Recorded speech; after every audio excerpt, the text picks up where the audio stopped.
Perkenalkan, nama saya ya SPD Angkatan 4 PPG dalam jabatan tahun 2001 Program Studi Bahasa Indonesia. Hari ini tanggal 6 Desember tahun 2021 saya akan melakukan uji kinerja, yaitu perekaman video pembelajaran dengan materi unsur pembangun cerpen kelas 11. Terima kasih untuk dosen dan guru PAMO yang telah membimbing saya sampai tahap ini. Ini bukti pendaftar formulir saya. Untuk lebih lanjutnya, mari kita saksikan video pembelajaran saya. Terima kasih. Selamat pagi. Pagi. Apa kabarnya hari ini? Baik. Sehat? Sehat. Ya, terima kasih. Kita hari ini belajar bahasa Indonesia seperti biasa. Untuk memulai pembelajaran, biasanya kita harus apa? Berdoa. Berdoa. Harus siap, pimpin temannya untuk berdoa. Mari kita dalam doa. Tuhan, saat kami memulai pelajaran kami, kiranya Engkau berkati pelajaran kami ini dari awal, pertengahan, hingga berakhir nanti. Di dalam nama Anak Yesus Kristus kami berdoa. Amin. Terima kasih. Hari ini siapa yang tidak hadir? Hadir semua. Hadir semua. Ya. Sehat semua ya tadi? Sehat. Ya. Nah, hari ini kita belajar bahasa Indonesia dengan materi. Apa materinya? Ada yang ingat? Apa materinya? Unsur-unsur pembangun cerita pendek tentang pembangunan. Kalau pembangunan, bangun gedung. Ini unsur-unsur pembangun cerita. Ya. Nah, kompetensi dasarnya kita yaitu 3.9 menganalisis unsur-unsur pembangun cerita pendek dalam buku kumpulan cerita pendek. Indikatornya pencapaian kompetensi menentukan unsur-unsur pembangun cerita pendek, menelaah teks cerita pendek berdasarkan struktur dan kaidah. Terus untuk keterampilannya mengonstruksi sebuah cerita pendek dengan memperhatikan unsur-unsur pembangun cerpen. Indikator pencapaian keterampilannya menentukan topik tentang kehidupan dalam cerita pendek, menulis cerita pendek dengan memperhatikan unsur-unsur pembangun. Itu adalah kompetensi dasar kita pada hari ini. Tujuan pembelajarannya bisa kalian lihat di depan, yaitu peserta didik dapat menganalisis unsur-unsur pembangun cerita pendek dalam buku kumpulan cerita pendek dan mengonstruksi sebuah cerita pendek dengan memperhatikan unsur-unsur pembangun cerpen dengan tepat serta penuh rasa percaya diri, kerjasama, dan bertanggung jawab. Nah, itu nanti ya tujuan pembelajarannya, kalian harus dituntut untuk bertanggung jawab. Nah, untuk lebih lanjutnya kita perhatikan dan simak video berikut ini.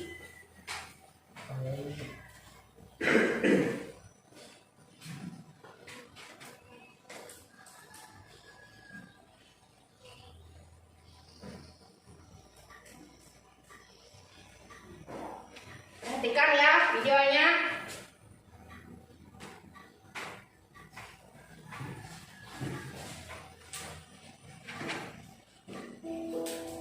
Sejak kecil, saya sering dilakukan apa yang saya inginkan. Saya tahu apa yang ingin saya kerja keras dengan tangan saya sendiri. Sampai pada suatu hari, saya menemukan sesuatu yang mengubah hidup saya. Jadi, apa pernah kamu melihat tangan dari muka?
menonton video tadi, apa yang kalian tangkap dari video tersebut? Kasih sayang seorang anak pada ibu. Ya. Nah, untuk lebih lanjutnya, kita akan melihat mengenai unsur intrinsik dan unsur ekstrinsik dalam cerita pendek. Nah, apa itu cerita pendek? Pengertian dari cerita pendek, coba Agustin baca. Cerpen adalah keterangan pendek yang berbentuk prosa yang memisahkan sepenggal kehidupan tokoh yang penuh pertikaian peristiwa yang memalukan dan menyenangkan serta mengandung pesan yang tidak mudah dilupakan. Ya, cerita pendek adalah karangan pendek yang berbentuk prosa. Terus selanjutnya, unsur intrinsik cerpen. Unsur intrinsik cerpen. Coba, Nata, unsur intrinsik cerpen itu ada apa saja? Baca. Tema, unsur latar, penekanan, sudut pandang, gaya bahasa, alur, amanah, tema. Ulang lagi. Latar, penokohan, sudut pandang, gaya bahasa, alur, amanat, dan tema. Itu adalah unsur intrinsik cerpen. Selanjutnya, tema. Macam-macam unsur intrinsik cerpen, antaranya adalah tema. Kamu baca. Tema apa? Tema adalah gagasan pokok yang mendasari sebuah cerita. Tema-tema yang terdapat dalam sebuah cerita biasanya tersurat langsung, dapat terlihat jelas dalam cerita, dan tersirat tidak langsung, yaitu pembaca harus menyimpulkan sendiri. Iya. Terus selanjutnya, setelah tema, latar cerita. Losia, terlihat Losia? Silakan. Intrinsik adalah segala keterangan mengenai tempat, waktu, dan suasana dalam cerita. Jadi latar dapat dibagi menjadi 3, yaitu latar tempat, waktu, dan suasana. Iya. Terus, penokohan. Silakan. Ojen, baca. Penokohan merupakan cara pengarang menggambarkan dan mengembangkan karakter tokoh dalam cerita. Ada 2 teknik penggambaran karakter tokoh, yaitu teknik analitik atau penggambaran langsung, 2 teknik dramatik atau penggambaran watak secara langsung.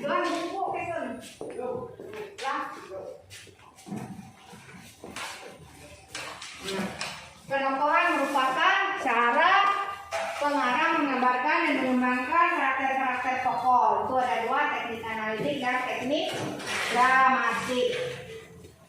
Terus alur. Silakan. Kamu. Alur merupakan pola pengembangan cerita berupa rangkaian peristiwa yang terjadi. Jenis-jenis alur yaitu sebagai berikut. Alur maju yaitu alur atau jalan cerita yang disusun berdasarkan urutan waktu naratif dan urutan peristiwa kronologi. Alur mundur yaitu alur atau jalan cerita yang mengembalikan cerita ke masa atau waktu sebelumnya. Alur tersurat flashback yaitu perpaduan antara alur maju dan alur mundur. Cerita bergerak dari bagian tengah menuju ke awal, dilanjutkan ke akhir cerita. Ya, itu alur. Terus amanat. Silakan Detri. Kelihatan Kurang. ya Maju ke depan Detri.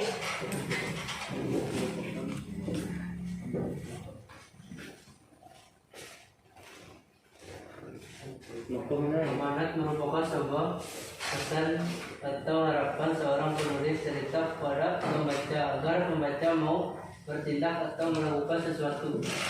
Ya sudah. Yang di sebelahnya siapa namanya? Dani. Dani. Dari di situ kelihatan nggak? Kelihatan, coba baca. Amanat merupakan sebuah pesan atau harapan seorang penulis cerita kepada pembaca agar pembaca mau bertindak atau melakukan sesuatu. Ya. Terus kita lanjut lagi. Majas. Nah, majas di sini adalah majas atau gaya bahasa, yaitu pemanfaatan kekayaan bahasa, pemakaian ragam tertentu untuk memperoleh efek-efek tertentu yang membuat sebuah karya sastra semakin hidup. Seluruh ciri khas bahasa sekelompok penulis sastra dan cara khas dalam menyampaikan pikiran dan perasaan baik secara lisan maupun tertulis. Pengertian sudut pandang. Silahkan Tejul. Ya. Pengertian sudut pandang adalah arahan pandang seorang penulis dalam menyampaikan sebuah cerita sehingga cerita tersebut lebih hidup dan tersampaikan dengan baik pada pembaca atau pendengarnya dengan kata. Ya. Terus yang selanjutnya unsur ekstrisik. Nah, unsur ekstrisik ini ada nilai agama, nilai moral, nilai sosial, nilai budaya, terus situasi sosial, biografi, dan perwajahan buku. Nah, dari materi yang sudah Ibu sampaikan, kita akan lanjut pada tahap yaitu diskusi. Ini Ibu bagi dalam beberapa kelompok, 1, 2, 3, 4, 5. Nah, ada 5 kelompok. Silakan berbaur dengan kelompoknya dan buat bentuk kelompoknya. Silakan lakukan kerja.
Kelompoknya. Nanti setelah selesai kalian maju ke depan presentasi hasil jawaban kalian. Untuk perwakilan kelompok silakan nanti maju ke depan.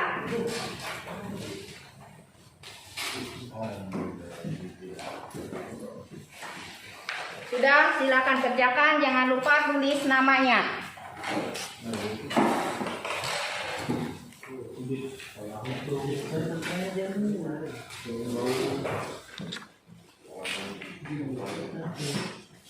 Tulis namanya.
Sudah siap? Kalau sudah siap, yuk.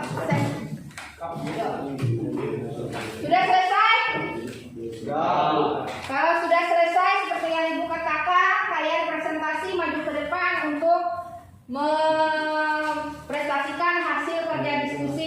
kalian. Nah, untuk kelompok yang pertama, Ibu persilahkan kelompok Erwin yang maju siapa? Perhatikan jawabannya. Silakan maju ke depan.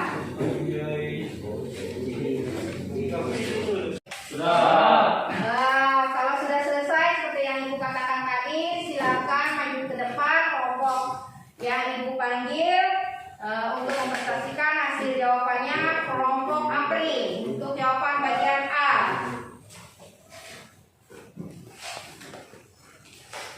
Kami dari Sebelah sini, ada Ibu. Ya. Kami dari kelompok 2 ingin menyampaikan hasil diskusi kami. Tema dari cerita tersebut adalah persahabatan. Alur atau plotnya maju, setting atau latar, rumah Dian, depan rumah, hari yang cerah. Tokoh dalam cerpen tersebut Dian, Lisa, Tias, Bibi pembantu rumah. Watak dari tokoh-tokoh: Dian protagonis, Tias antagonis, Lisa netral. Sudut pandang dari cerpen tersebut: sudut pandang orang pertama pelaku persihan. Amanat yang diambil dari cerpen tersebut adalah dalam menjalin pertemanan harus baik di depan dan tidak menjelek-jelekan temannya. Ya. Nah, kita lihat untuk bagian A. Temanya untuk cerpen yang baik luar dalam itu adalah persahabatan. Coba lihat yang lainnya. Terus alur maju, settingnya rumah Dian, depan rumah, hari yang cerah. Terus tokoh Dian, Lisa, Tias, Bibi pembantu rumah. Watak Dian protagonis, Tias antagonis, dan Lisa netral. Sudut pandang orang pertama pelaku sampingan. Amanat dalam cerpen itu kita harus menjalin persahabatan, harus baik di depan dan tidak menjelek-jelekan. Ya, itu biasanya berlaku dalam kehidupan kita sehari-hari. Ya, jadi harus diingat ya. Nah, selanjutnya untuk kelompok D3 maju untuk menjawab bagian B.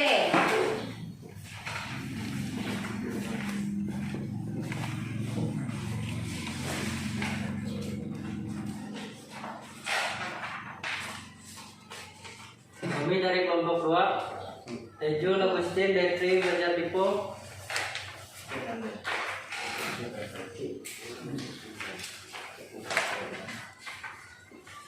Bagian B, 1. Abstrak. Bagiku sahabat adalah seorang yang dapat menghiburku, seorang yang sangat berarti dalam hidupku. Karena sahabatlah orang yang selalu ada untukku. Aku memiliki banyak teman, hampir semua orang di kelasku ingin berteman denganku. Sayangnya mereka hanya memanfaatkan kepintaran dan kebaikanku. Mereka berteman denganku untuk membantu mengerjakan PR. 2. Orientasi.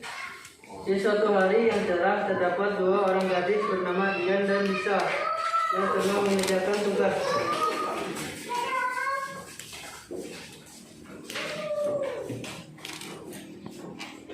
Kepala di rumah Dian.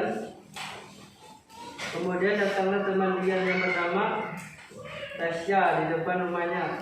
Jawab Dian dengan sinis. Di suatu hari yang cerah. 3. Komplikasi. Dian, kenapa kamu seperti itu sama Tasya?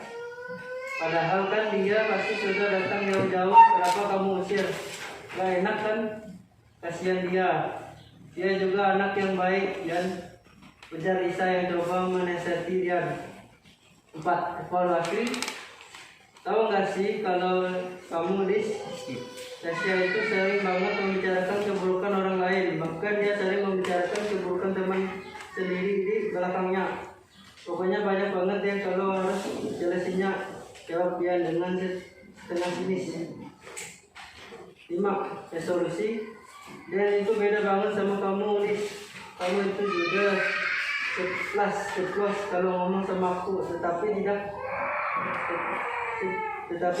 setidaknya kamu mempunyai hati yang tulus, Lis. Bukannya sahabat yang baik di luar saja, yang baik di luarnya saja, tapi dalamnya busuk. 6. Kodan. Koda. Dalam menjalin pertemanan, aku tidak membutuhkan tampilan luar dari seorang Miss. Jelas dia panjang lebar pada lisan. Ya, terima kasih. Nah, untuk jawaban yang bagian B itu ada abstrak. Untuk jawaban bagian B itu benar ada abstrak, orientasi, terus komplikasi, evaluasi, resolusi, dan koda. Terus kita lanjut pada bagian C. Silakan kelompok Lucia maju ke depan.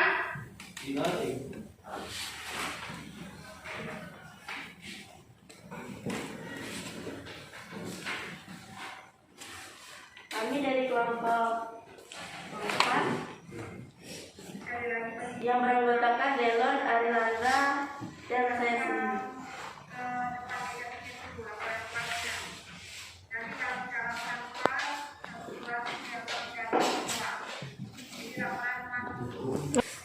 C.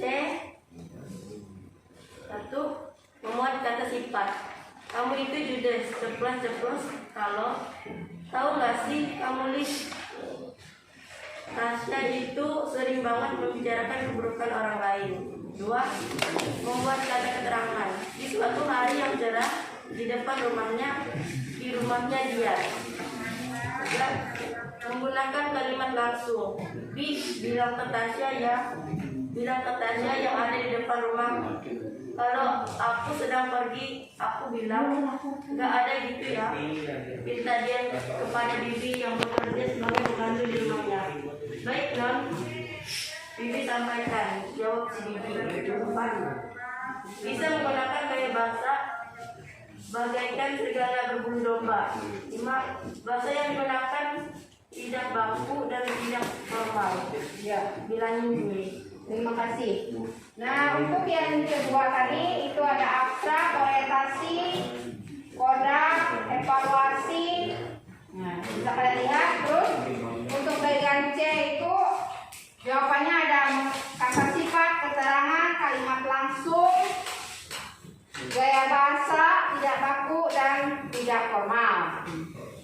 Untuk selanjutnya ada yang mau ditanyakan mengenai diskusi kita hari ini mengenai unsur membangun cerita pendek, baik unsur intrinsik maupun unsur ekstrinsik, yaitu unsur-unsur pembangun, struktur, dan kaidah. Ada yang mau ditanyakan? Sudah jelas semua? Nata, apa tadi unsur pembangun cerpen? Masih ingat? Ada apa tadi? Nah, lupa Nata. Yang lain? Ada yang masih ingat? Yang ada alur, tema apa? Apa? Yo. Tokoh, batas, sudut pandang kemana? Iya, jangan sampai lupa ya, itu unsur pembangun cerpen. Kita lanjut pada pilihan ganda. Nah, untuk evaluasinya masih tetap kita dalam kelompok. Tidak ada. Untuk evaluasinya sudah selesai semua?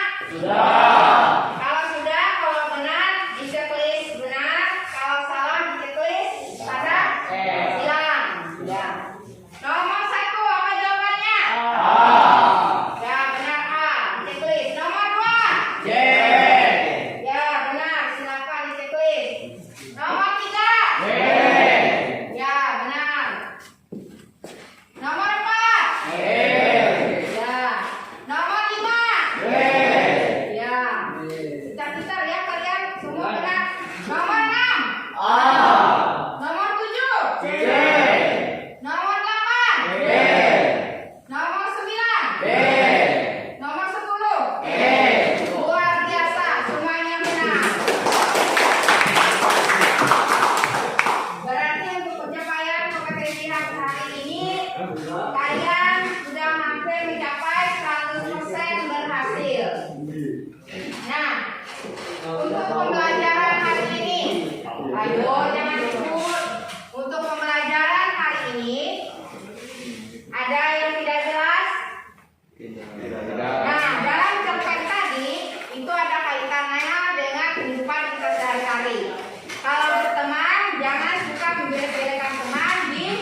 belakang. Di depannya baik, di belakang harus bisa menjalin persahabatan.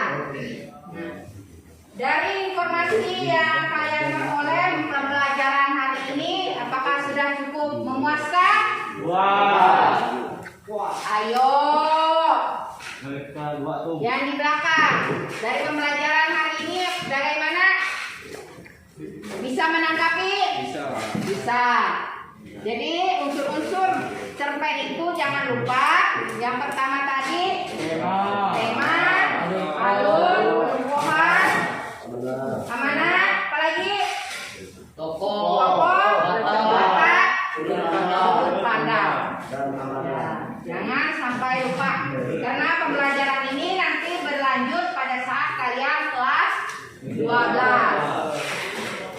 Nah, karena kita belajar hari ini sudah selesai, kita bertemu lagi nanti pembelajaran yang selanjutnya. Sebelumnya silakan kita kembali ke posisi semula. Tugasnya dikumpulkan ke depan.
Sudah?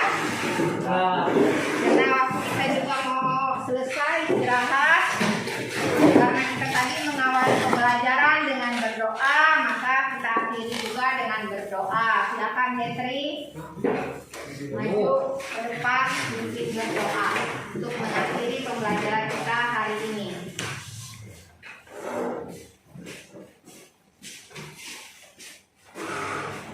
Marilah kita beragama kita masing-masing. Doa mulai.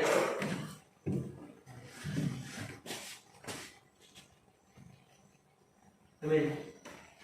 Ya. Terima kasih. Selamat pagi.